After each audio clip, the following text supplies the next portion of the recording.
Hello everyone, welcome back to our YouTube channel. আজ আমরা ষষ্ঠ শ্রেণীর ভূগোল পাঠ্য বইয়ের অন্তর্গত প্রথম অধ্যায়, যে অধ্যায়টির নাম রয়েছে আকাশ ভরা সূর্যতারা, সেই অধ্যায়ের আজকে আমরা 9 নম্বর পৃষ্ঠা থেকে পড়ব। এর আগের পার্টের ভিডিওতে তোমরা আগের পৃষ্ঠাগুলির বিস্তারিত আলোচনা তোমরা পেয়ে যাবে। যদি না দেখে থাকো তো ডেসক্রিপশনে লিঙ্ক দেওয়া আছে, তোমরা সেখান থেকে দেখে নিতে পারো। তো চলো আজকের ভিডিওটি শুরু করা যাক। কী বলা আছে এখানে না, 9 নম্বর পৃষ্ঠার শুরুতে এখানে বলা যায় সৌরজগতের আরও সদস্য কী কী না, গ্রহাণুপুঞ্জ। তাহলে গ্রহাণুপুঞ্জ কী না, গ্রহের মতোই খুব ছোটো ছোটো জ্যোতিষ্ক নির্দিষ্ট কক্ষপথে সূর্যের চারিদিকে পাক খায়। এদের একসঙ্গে কী বলা হচ্ছে, গ্রহাণুপুঞ্জ। মঙ্গল আর বৃহস্পতির মাঝে প্রায় কত হাজার গ্রহাণুপুঞ্জ দেখা যায়? 40,000 গ্রহাণুপুঞ্জ দেখা যায়। এগুলো প্রশ্ন আসতে পারে। আর সেরেস হলো সৌরজগতের বৃহত্তম গ্রহাণু। তাহলে এখান থেকে কী প্রশ্ন আসতে পারে? গ্রহাণুপুঞ্জ কী, মঙ্গল আর বৃহস্পতির মাঝে কত গ্রহাণুপুঞ্জ দেখা যায়, আর সৌরজগতের বৃহত্তম গ্রহাণু কী। তারপরে আসছে কি ধূমকেতু। ধূমকেতু কি না, ঝাঁটার মতো লেজ বিশিষ্ট উজ্জ্বল জ্যোতিষ্ককে বলে ধূমকেতু। সূর্যের কাছাকাছি এলে ধূমকেতুর ধুলো গ্যাস জ্বলতে শুরু করে এবং লেজের মতো আকৃতি তৈরি হয়। পৃথিবী থেকে হ্যালির ধূমকেতু 76 বছর বাদে দেখা যায়। তাহলে 1986 সালে একে শেষ দেখা গেছে। তাহলে আবার কত সালে দেখা যাবে? তাহলে 1986 সালের সাথে 76 যোগ করলে পেয়ে যাবে 2062 সাল। তাহলে এখান থেকে কী প্রশ্ন আসতে পারে? ধূমকেতু কাকে বলে? ধূমকেতু কিসের মতো দেখতে? কত বছর অন্তর অন্তর হ্যালির ধূমকেতু দেখা যায়? আর লাস্ট কত সালে হ্যালির ধূমকেতুকে দেখা গেছে? 1986 সালে। এখান থেকে এই প্রশ্নগুলো আসতে পারে, শর্ট প্রশ্ন। তারপর আসছে কি উল্কা। বলছে মেঘহীন রাতের আকাশে অনেক সময় হঠাৎ আলোর রেখা নেমে আসতে দেখা যায়, একেই বলে তারা খসা। আসলে এটা উল্কাপাত। ধূমকেতু গ্রহাণুপুঞ্জের ভাঙা টুকরো মহাকাশে ছড়িয়ে থাকে। পৃথিবীর অভিকর্ষ বলের মধ্যে এসে পড়লে প্রচণ্ড বেগে ছুটে আসতে থাকে পৃথিবীর দিকে। পৃথিবী তার কেন্দ্রের দিকে পৃথিবীর বিশ্বস্ত সকল বস্তুকে যে বলে আকর্ষণ করে তাকে কি বলা হয়? তাকে বলা হয় অভিকর্ষ বল। আর বাতাসের সঙ্গে ঘষা লেগে জ্বলতে শুরু করে। জ্বলন্ত আগুনের ফুলকিগুলোকে তখন অন্ধকারে আকাশে তারা বলে ভুল হয়। বাতাসে পুড়ে মিলিয়ে উল্কা। তবে মাঝে মাঝে বড় উল্কার কিছুটা অংশ পৃথিবীর বুকে আছড়ে পড়ে। কখনো উল্কা বৃষ্টি দেখেছো? একসঙ্গে ঝাঁকে ঝাঁকে উল্কা বৃষ্টির মতো ছুটে আসে পৃথিবীর দিকে। এখানে পাশে দেখো উল্কার চিত্র দেওয়া রয়েছে। তারপরে এখানে কি বলেছে যে মহাবিশ্বে মহাকাশে মহাকাল মাঝে মহাশূন্যে আছে কি লক্ষ লক্ষ ছায়াপথ, আর এক একটা ছায়াপথ লক্ষ লক্ষ নক্ষত্র। আর আকাশগঙ্গা ছায়াপথ এরকম একটা নক্ষত্র হলো কি? সূর্য। আমাদের আকাশগঙ্গা ছায়াপথের একটা নক্ষত্র হলো সূর্য। আর সূর্যের পরিবারে অসংখ্য কি আছে? গ্রহ উপগ্রহের মাঝে আমাদের পৃথিবী আছে। বুঝলে পৃথিবীতে আছে মানুষ, আর মানুষে আছে উন্নততর মস্তিষ্ক। তাই প্রতিনিয়ত মানুষ পর্যবেক্ষণ করছে, আবিষ্কার করছে, উপলব্ধি করছে কি মহাবিশ্বকে। বুঝলে তুমিও মহাবিশ্বের নাগরিক। তোমার পুরো ঠিকানাটা লিখে পড়ো, তোমরা নিজের চেষ্টা করবে যার নিজস্ব ঠিকানা লিখে। তারপরে পরবর্তী পৃষ্ঠায় কিছু দেখো, মহাকাশে যেতে হলে বুঝলে মহাকাশে যেতে হলে কি না, পৃথিবীর জনসংখ্যা প্রায় কত? 780 কোটি। 2020 সাল অনুযায়ী কত ছিল? 780 কোটি। 780 কোটি। তাহলে ভবিষ্যতে মানুষ শুধু পৃথিবীতে নয়, হয়তো বাস করবে চাঁদে বা মঙ্গল গ্রহে। হয়তো তুমিও কোনোদিন রকেটে চড়ে পাড়ি দেবে মহাশূন্যে। মহাকাশ যাত্রা রকেট কি বলছে, একটা পাথর উপরের দিকে ছুঁড়ে দিলে পৃথিবী অভিকর্ষের প্রভাবে সেটা সবসময় কি নিচের দিকেই পড়ে। পৃথিবীর এই অভিকর্ষ বল এড়িয়ে মহাশূন্যে যাওয়া সহজ কথা নয়। এর জন্য চাই এমন একটা যান যা পৃথিবীর অভিকর্ষ বলের প্রভাবকে ছাড়িয়ে মহাশূন্যে পৌঁছানোর ক্ষমতা ও গতি থাকবে। রকেট হলো বিজ্ঞানের সেই আবিষ্কার যা সহজে মহাকাশে পাড়ি দিতে পারে। তাহলে মহাকাশে পাড়ি দেয় কি? রকেট। কিসে চড়ে? রকেটে চড়ে। রকেটের জ্বালানি পুড়ে তৈরি হওয়া গ্যাসের প্রবল ধাক্কায় রকেট উপরের দিকে ওঠে।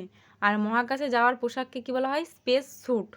ভেতরে হাওয়া ভরা থাকে এমনভাবে তৈরি যাতে মহাকাশের কোনো রশ্মি এর কোনো ক্ষতি করতে না পারে। তাহলে এখান থেকে প্রশ্ন আসতে পারে যে মহাকাশে কিসে চড়ে যাওয়া যায়, আর মহাকাশে যাওয়ার পোশাককে কী বলা হয়? Space sweet. এবার আছে কি স্পেস শাটল। না, রকেটে চড়ে মহাকাশে যাওয়া তো যায়, কিন্তু রকেটে করে নিরাপদে পৃথিবীর বুকে ফিরে আসা যায় না। তাহলে উপায়? ওই হচ্ছে স্পেস শাটল বা মহাকাশ বিমান ফিরে আসার জন্য। তারপর আছে কি কৃত্রিম উপগ্রহ। মানুষের তৈরি যন্ত্র বা পৃথিবীর চারিদিকে যে মানুষের তৈরি যন্ত্র যা পৃথিবীর চারিদিকে ঘোরে। বহু দেশ মহাকাশে কৃত্রিম উপগ্রহ পাঠিয়েছে।